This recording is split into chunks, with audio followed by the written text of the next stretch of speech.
各位青年朋友，大家好，阿弥陀佛。佛陀2500年以前呢，有一次在舍卫国，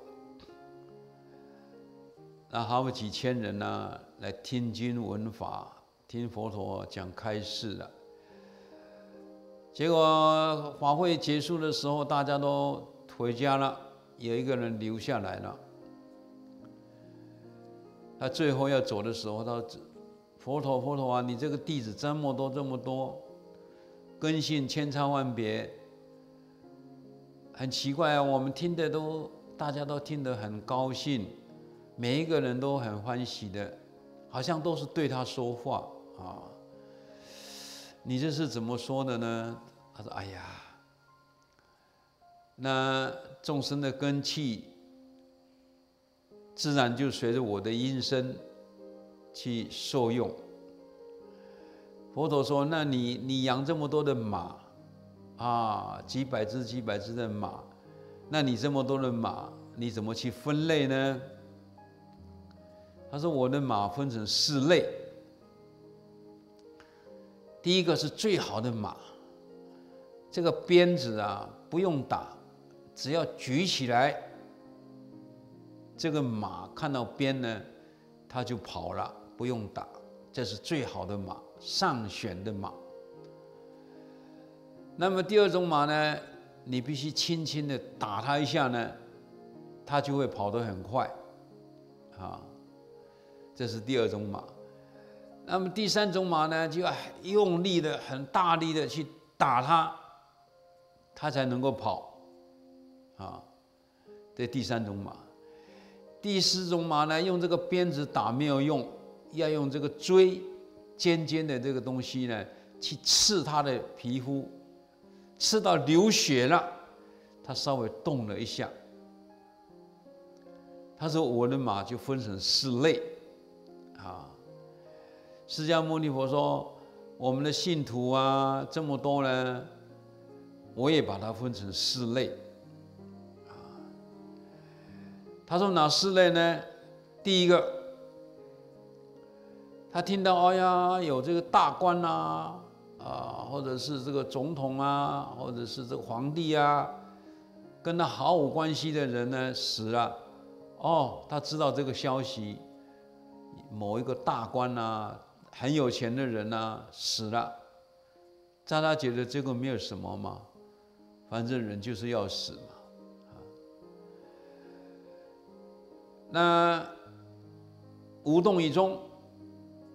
另外有一种人呢，是他的远亲，跟他有亲戚关系，啊，这个远亲呢死了，他突然间警觉了，哎呀，我的亲戚死了，心里有一点点难过，啊，有亲情。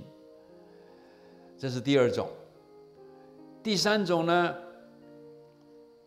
要自己的至亲骨肉，至亲骨肉就是啊，比如父母啦、妻子啦、兄弟啦死了，感受特别的深，啊，感受很深。哎呀，他们这个年纪就这么走了，那心理上呢，心如刀割，很痛苦。痛苦一阵子以后呢，又恢复了平常了。这是第3种。第4种呢，自己生病了，那么自己生病以后呢，到处去寻求名医，要把这个病治好，甚至呢能够多活几年，然后最好能够长命百岁，永远不死。在病床上躺着，让人家照顾，他还不觉醒生命的意义，生死的价值是什么？这是第4种人。就像你所说的，你那个第4种马，用这个锥子去刺它呢，它稍微动一下以后呢，又不动了。那第4种人呢，就是我们现在一般人啊。无量的生死当中，每一生每一世，每一生每一世的，从出生，然后到老年，然后生病死亡，从来不去觉悟，从来不去反省，人生的意义是什么？活着的价值又是什么？人来到这个世界上为什么而来？从来不去追求这个答案，所以每一生每一世都是糊里糊涂来，糊里糊涂的死。这是大部分的众生呢，他追求的生命长长健康长长久久的活得100年1000年活下去。可是世间的大自然力呢，没有这个你想象的这么好。人的肉体也是无常，生老病死。我们一年当中，春夏秋冬，寒来暑往，然后所有的植物，你看花开花谢，一切都逃不开宇宙的大自然律，无常。一切常性不可得，永远都是在变化的一个过程当中。所以释迦牟尼佛说，他有8个老师，就是生老病死、爱别离求不得苦、冤生俱废苦、五蕴炽盛苦，这个就是他的老师。所以死亡对于我们信佛学佛人来讲呢，这是一个很好的老师，因为有死亡，我们觉得生命的短暂、珍贵，我们必须把握每一分每一秒，去修福修慧，增长知识，增长智慧，了解生命的本来面目，了解生命的意义价值。所以生命的价值不在于它的长短，而是它的意义。你每天把这个生命的时间转换成生命的智慧营养吗？